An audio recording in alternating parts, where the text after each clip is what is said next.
Hello everyone and a very good afternoon from somewhere near the mountains near Bangkok. Today we will be exploring this Scrapyard Café, which is home to a lot of different retired aircraft like 737s, A330s and even this L1011 which we can walk through and explore. Now in this video we will be going in and exploring all three of these aircraft, showing you everything that there is to see and of course telling you about the history of these airframes, like how they ended up here, what airlines they served their careers, and trust me, there's some really cool stuff to see, so please sit back, enjoy, and let's get into it.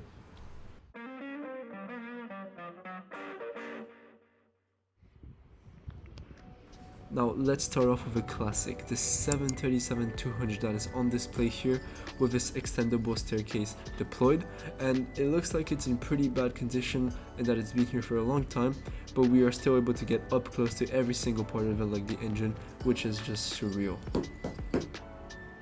Now, as I think most of you can tell, this aircraft has been repainted, so it is not the original paint. As we head towards the underneath of the plane, we can have a look at the 737's infamously complicated wheel bay, and although they've removed most of the parts from it, it's still pretty cool to be able to see it up close. Now from here we could also see the underneath of the wing up close, all of the flaps and everything, and we could even see that a bird started calling this place home, which I think is the coolest home ever. Now unfortunately the aircraft was closed while we were there, so we weren't able to get a peek inside the cabin and the cockpit, so let's move on to our next aircraft. Now this is an old retired Thai Airways A330-200 that is now sitting on its belly on display without landing gear.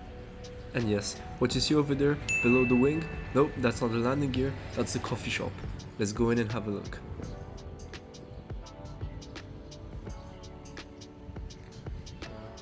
And here we are below the wing, having a look at the mechanism of the flap fairing. Now just think about how many flights and how many cycles and hours this exact fairing has been through. It's fascinating to be able to see it up close. And here is my ticket, or should I say boarding pass, that also comes with a drink that I pre-ordered. Now one thing that gets me every single time is the pure size and scale of the vertical stabilizers on aircraft, because from far away they actually look quite small, but trust me, they're huge in person. Anyways, let's step in and let's go grab our drink. Now we can already see that the inside of the airframe is managed to have a coffee shop in the middle, but the original seats are preserved and you could tell by the Thai Airways color, and you can even use the tray tables and armrests like they once used to be. Now, judging by the condition of these seats, it looks like they haven't been replaced or touched ever since the retirement of these aircraft, so just think about the thousands of passengers that have sat and that have used this exact overhead bin on thousands of flights before this one, although this one isn't really a flight. And guys, look what we found. This old in-flight entertainment screen that pops up from your armrest, and looking at the condition of the screen, I think there was an original. You could press the buttons, you could try to fiddle around with the screen and everything. The inside of the armrest was pretty dirty, but for a 30-year-old aircraft that is retired, I think it was in pretty good condition. Alright, so now I have my drink, let's explore the rest of the aircraft. And on this side, they replaced everything to make it a more cafe living style. But if you go further down the airframe, you're gonna find some more business class, first class cabins, and of course the cockpit. So let's go and have a look. We can also check out the galley, and while most of it was empty, they have preserved some trolleys, and of course, again, pretty cool to see. Now here is the cockpit. Unfortunately, we could tell that some of the instruments, or should I say most of the instruments, were replaced with parts from other aircraft. Like for example, a lot of the switches on this overhead panel are just straight up missing, and most of them aren't correct, but still you could pull out the tray table on the Airbuses, you could touch the dash, you could do a bunch of stuff, and it was still really cool. Now the next aircraft we're gonna go on, the L1011, the cockpit is a lot cooler than this one, so please stay until the end of the video so that you could see that. Here we are back in the cabin, and now we have access to our first class seats. Now, as you can see, they are very spacious, and for current airliner standards, it's actually pretty nice. You can of course pull out your tray table like this, which I guess they used to do it back in the day, and I had a bit of trouble pulling it out, so I just put it back in not to break anything. But yeah, overall really cool aircraft. So let's step down now and let's head over to our next one. Here it is, the mighty L1011 Tristar on display at this plane Scrapyard. Let's once again go get our ticket and let's start exploring. Now very quickly, the L1011 was a wide body built in the 70s by Lockheed to compete with the DC-10 and 747. Now as you can see, it had 3 engines, carried about 250 to 300 passengers, and at the time was the most advanced airliner of its time. Now unfortunately, due to Lockheed troubles, around only 250 were built. They stopped production in 1984, and currently there's only one left flying, so they are very rare. They used to be flying with a lot of different airlines such as Delta, TWA, British Airways, and even a few very special ones that this airframe has flown with, which I will show you later on in this video. Now, let's get our coffee, let's go in and have a look. Okay, so one thing is that unfortunately they got rid of the wing-mounted engines. I don't know where they are, maybe they are scrapped. But one good thing is that they preserved the original landing gear, although I think they repainted the wheels by its shiny looking texture. So yeah, I mean I can still touch it, I can still feel next to it, and you can really feel the size of it compared to a human, which usually you can't do at an airport because you're so far away. And have a look at this beautiful tail-mounted engine and at this sleek backside of the L1011 Tristar, which is what it was known for. Let's go up and let's have a look. Now we are boarding from the back of the aircraft, so we're gonna start with the economy cabin all the way to the cockpit. And welcome on board, and yes, once again they have preserved the seats from this aircraft from what it once used to be. Now of course they have made this place also into a cafe, but we can still have a look close up at all of the original parts, which is what I'm here for.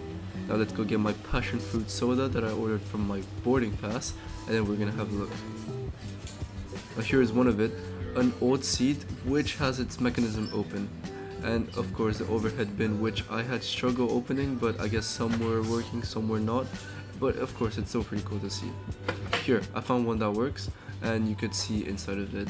Now honestly it's just the overhead cabin, there's nothing much to see, but it's still pretty cool knowing that it's in the L1011.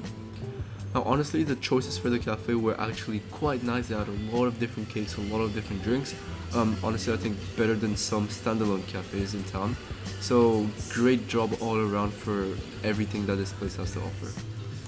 The drink was absolutely delicious, and on this table we can find some old badges and some old insignias from some military personnel that operated in the Vietnam War, which happened in this region of the world.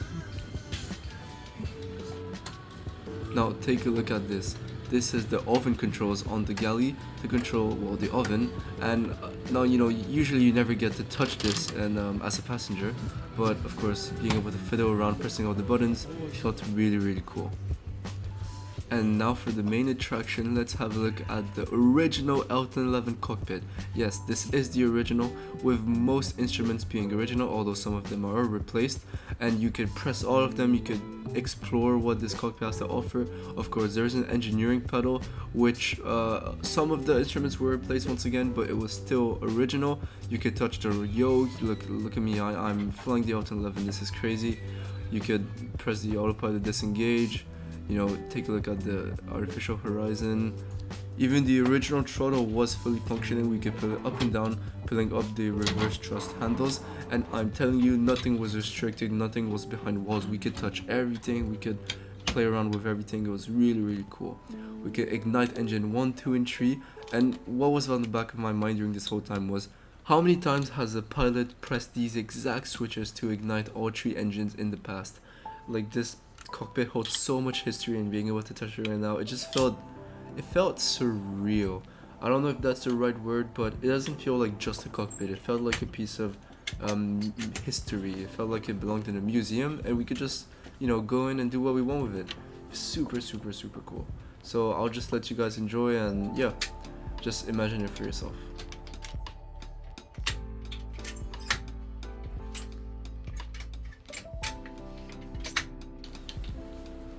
Let's step out of the cockpit to visit the rest of the cabin, and I found these storage lockers, I guess, which I tried to open, but I think most of them were closed, although the one on the top here was open, and there was rope.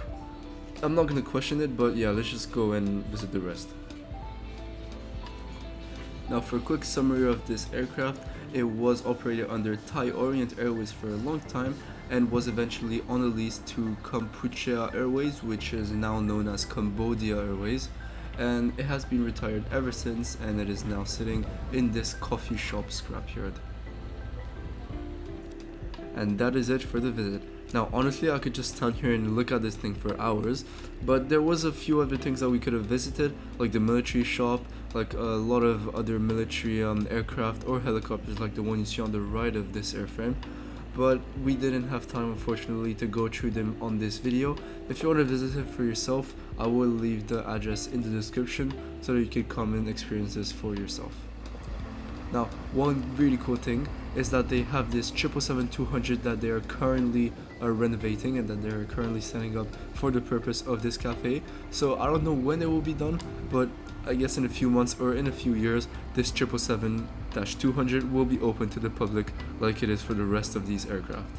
Now that is it for the tour, guys. Thank you so much for watching. You are watching Inopaviation, and if you want more aviation content, please make sure to subscribe or like because it helps us a lot. See ya!